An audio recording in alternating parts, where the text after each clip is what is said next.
Olha, o cérebro é uma coisa fascinante, né? Mas já parou para pensar como é difícil entender as pecinhas microscópicas que fazem ele funcionar, tipo os neurônios? É um conceito tão abstrato. Como é que a gente pega uma ideia dessas e transforma em algo que a gente realmente entende? Bom, é exatamente esse o desafio que a gente vai desvendar hoje. Sabe aquela sensação de estar olhando para um livro, para um diagrama super complexo e nada, a informação não entra, a ideia principal parece que não clica de jeito nenhum? É uma frustração que, olha, acho que todo mundo já sentiu.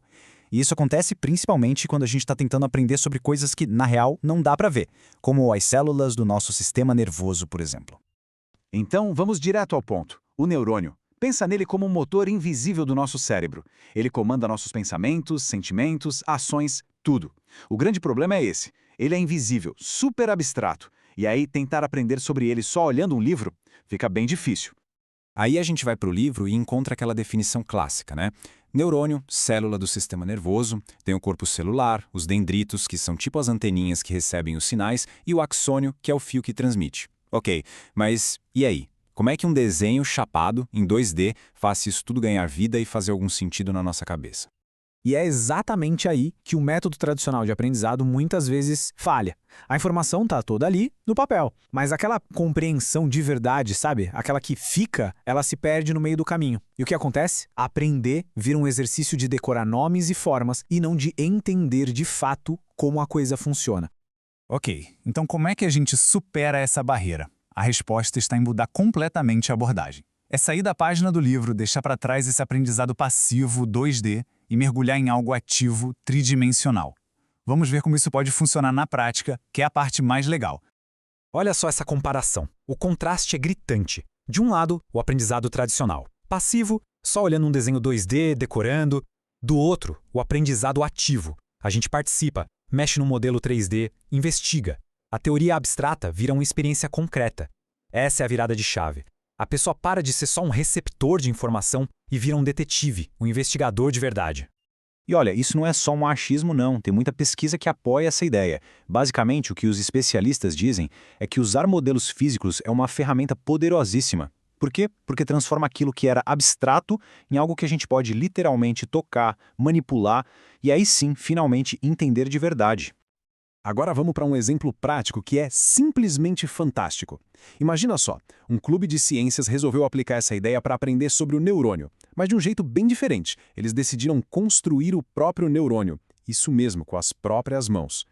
E o processo que eles seguiram foi super bem pensado, olha só. Primeiro, a pesquisa. Foram para os livros entender a teoria. Depois, o planejamento. Rabiscaram, fizeram um esboço de como seria o modelo 3D. Aí, mão na massa, partiram para a construção. E o último passo, que para mim é genial, apresentar. Explicar o modelo e como ele funciona para outras pessoas. Porque, né, não tem jeito melhor de aprender do que tentando ensinar.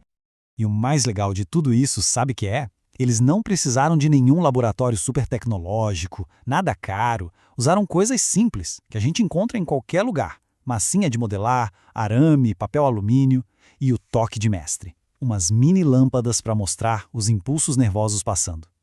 Isso só prova uma coisa: inovação no ensino não precisa ser complicada, pode ser super acessível. Tá, mas e aí? Funcionou? Qual foi o resultado de tudo isso? Bom, é agora que a gente vê a mágica. Aquele momento em que o aprendizado finalmente clica. Vamos dar uma olhada no impacto real que essa abordagem mão na massa teve na galera. O que o projeto conseguiu foi uma coisa que só ler um livro nunca conseguiria. Ele construiu uma ponte sólida entre a teoria, aquela coisa abstrata, e a prática, o entendimento real. Na hora que eles construíram um modelo com as próprias mãos, foi ali que os conceitos científicos, se consolidaram de verdade. E os resultados foram uau, enormes. Coisas que pareciam um bicho de 7 cabeças, tipo a transmissão do impulso nervoso, de repente ficaram simples.